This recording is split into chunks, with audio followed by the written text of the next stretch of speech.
সুন্দরবন সীমান্তে বাড়ল নজরদারি। সুন্দরবন সীমান্তে নজরদারি বাড়ালো পুলিশ এবং বিএসএফ। হিঙ্গলগঞ্জ, টাকি, হাসনাবাদে দিন রাত টহলদারি। আমাদের সঙ্গে রয়েছেন প্রতিনিধি অনুপম। মুখ্যমন্ত্রী নির্দেশ দিয়েছিলেন যেন সীমান্তে বাড়তি নজর দেওয়া হয়, কি ছবি সেখানকার? দেখো অনিন্দিতা, এই যে উত্তর কন্যাতে মুখ্যমন্ত্রী গত একদিন আগেই নির্দেশ দিয়েছিলেন যে বাংলাদেশ ভারতের সীমান্ত, সেই সীমান্তে যেহেতু উত্তেজনা রয়েছে সেই জন্য এই এলাকায় বিএসএফ এর পাশাপাশি প্রশাসনকেও কড়া নজরদারি করতে হবে যাতে কোনো রকম অনুপ্রবেশ না ঢুকতে পারে। এবং সেই নির্দেশের পরেই কিন্তু একদম সুন্দরবনের প্রত্যন্ত এলাকা হেমনগর, হিঙ্গলগঞ্জ, হাসনাবাদ, টাকি সহ বিস্তীর্ণ এলাকা যে ভারত বাংলাদেশের যে সীমান্ত আছে সেই সীমান্ত এলাকা জুড়ে কিন্তু কড়া নজরদারি শুরু করেছে পুলিশ।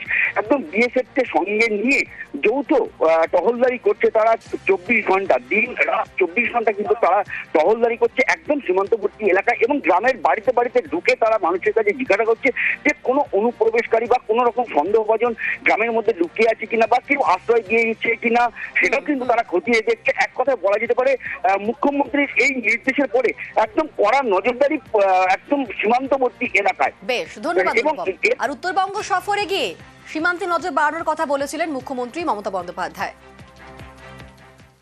আমি শুনছি অনেক বাইরের লোক, কেউ আসাম থেকে, কেউ ইধার থেকে, কেউ উধার থেকে, বিভিন্ন লোক বিভিন্ন এলাকায় ঢুকে এমনকি আমাদের সমর্থকের কাছেও তার নাম্বার, তার প্যান কার্ড নাম্বার, তার আধার কার্ড নাম্বার, তার ফোন নাম্বার, সে কি করে তার ডিটেলস নিয়ে চলে যাচ্ছে অফিসারদেরও। আমি পুলিশকে বলবো, বি অ্যালার্ট। বাইরে থেকে কোনো জঙ্গি যেন কোথাও গিয়ে শেল্টার নিতে না পারে।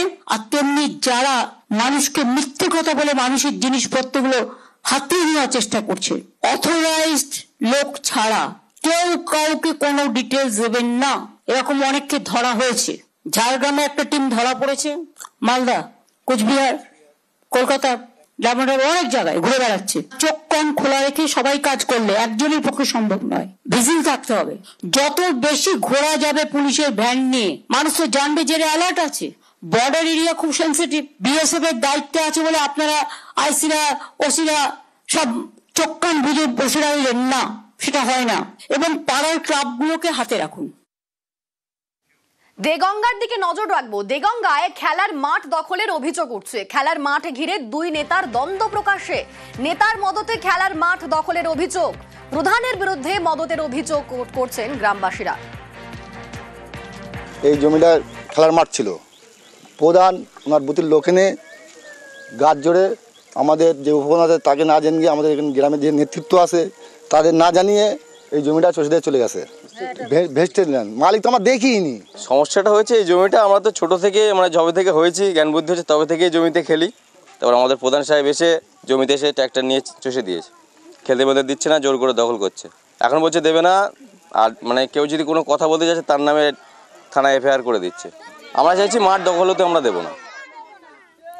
আমাদের সঙ্গে রয়েছেন প্রতিনিধি জিয়াউল। গ্রামবাসীরা অভিযোগ করছেন যে প্রধান তিনি নাকি এই খেলার মাঠ দখল করছেন। তো তিনি কি বলছেন, তিনি খেলার মাঠ দখল করে কি করতে চাইছেন, তার কি বক্তব্য? একদম দেখো, পঞ্চায়েত প্রধানের নামে যে অভিযোগ করছেন এলাকার মানুষজন, তিনি অভিযোগ অস্বীকার করে বলেন যে যার জমি তিনি সেই জমি পাবেন, অর্থাৎ যিনি জমির মালিক তার সমস্ত কাগজপত্র রয়েছে এবং তিনি দখল করতে গেছেন। এবং তিনি এটা স্পষ্ট করেছেন যে কাগজ দেখাতে পারবেন সেই জমি তার, ফলে তিনি কোনো মদত বা তিনি কোনো জোর করে দখল করেন। অন্যদিকে পঞ্চায়েত সভাপতির অভিযোগ যে সবটাই পঞ্চায়েত প্রধান অর্থের বিনিময়ে তিনি এই মাঠ জবরদখল করছেন এবং এলাকার মানুষদের কাছ থেকে কেড়ে নিচ্ছেন। কিন্তু এলাকার মানুষের দাবি যে প্রায় দীর্ঘ 30-35 বছর তারা সেই মাঠ দখল করে সেই মাঠে খেলাধুলো করছেন।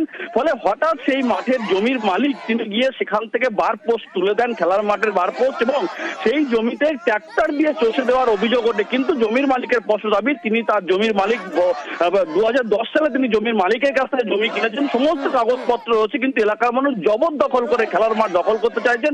যা নিয়ে একেবারে শাসক দলের পঞ্চায়েত প্রধান এবং অঞ্চল সভাপতির মধ্যে দ্বন্দ্ব একেবারে প্রকাশ হচ্ছে। ধন্যবাদ জিয়াউল। আমি ট্র্যাক্টর নিয়ে আমার জমি আমি চষেছি। ওই জমি আমি 10 সালে কিনি। 10 সালে কেনার পরে আমি 11 সাল অবধি, হ্যাঁ, আমার দলিল, আমার রেকর্ড, আমার পর্চা সবই আছে, কোনোটারই অসুবিধে নেই। পিঠ দলিলও আছে। 1 বছর চাষও করেছি। স্টেট ল্যান্ড ছিল না, কোনো ভেস্টেড লাইন আমি ছেড়ে দেবো, আমার ভোর প্রমাণ করে দেখ। আমি কৃষক বন্ধু, পিয়ান কিষান, আমি টোটালটাই পাই। এটা এক পক্ষ অভিযোগ করছে যে আপনি দাঁড়িয়ে থেকে সে জমিতে খেলার আমার ট্র্যাক্টর দেওয়া হয়েছে। এটা কোনো প্রশ্নই হয় না। আমি তো পঞ্চায়েতের প্রধান, আমার কাজ আলাদা, মানুষের পরিষেবা দেওয়া। কারণ জমিতে গিয়ে জবরদখল বা জমি চাষে এটা আমার কাজ নয়। যে অভিযোগ করছে সম্পূর্ণ ভিত্তিহীন।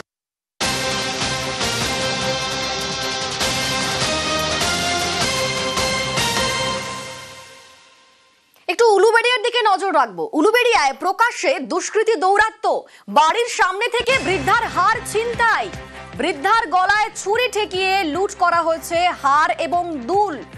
আপনাদের সেই সিসি টিভির ছবি আপনাদের দেখাবো, সিসি ক্যামেরার ফুটেজ আপনাদের দেখাবো, যেখানে একেবারে বৃদ্ধার গলা থেকে ছুরি ঠেকিয়ে হার এবং দুল লুট করেছে দুষ্কৃতীরা।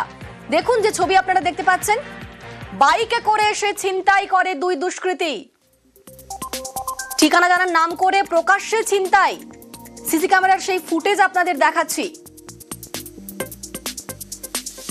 এবং এই মুহূর্তে আহত মহিলা হাসপাতালে চিকিৎসাধীন রয়েছেন বলে খবর পাওয়া যাচ্ছে। দেখুন কিভাবে মহিলার থেকে ছিনিয়ে নিয়ে দুজন দুষ্কৃতীরা চলে গেল বাইকে করে, সেই ছবি আপনাদের দেখাচ্ছি, সেই সিসি ক্যামেরার ফুটেজ আপনাদের দেখাচ্ছি।